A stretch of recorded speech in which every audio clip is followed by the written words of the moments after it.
Hello বন্ধুরা, তোমরা কেমন আছো? কমেন্ট করে জানাবে। আমিও ভালোই আছি, আশা করি তোমরাও ভালো থাকো। এই তো তোমাদের আঙ্কেল আজকে কতগুলো ডিম কিনে নিয়ে আসলো। এরকম করেই আমাদের ডিম কিনে নিয়ে আসলো। এই ডিমগুলো এখন ফ্রিজে রাখবো।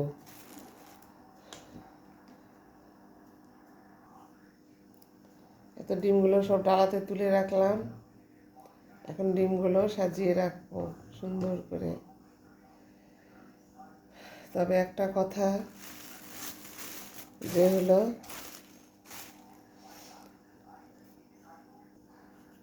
কথায় আছে পর আপন হয় মায়ার বাঁধনে।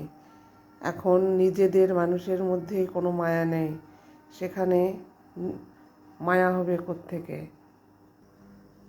তো ডিমগুলো এখন ফ্রিজে রাখবো। চলো ডিমগুলো এখন ফ্রিজে রেখে দিই। এই তো ডিমগুলো এখন রেখে দেব।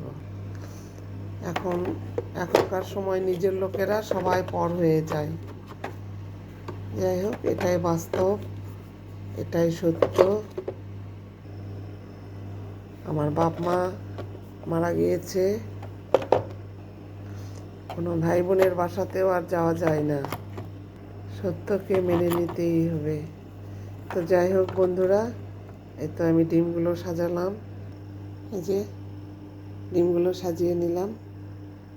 এখন সপ্তাহ ধরে এই ডিমগুলো খাবো আমরা। শোনো বন্ধুরা, মানুষ হয় ব্যবহারের গুণে, পর আপন হয় মায়ার বাঁধনে। যেখানে আমার বাবা মারা গেছে, আর কোথাও মায়া নেই, কোথাও মহব্বত নেই। তোমাদের যাদের বাবা মা আছে, বাবা মাকে খুব যত্ন করবে, খুব সম্মান করবে। তো যাক, আজকে এই পর্যন্তই। তোমরা আমাকে লাইক, কমেন্ট, সাবস্ক্রাইব করবে।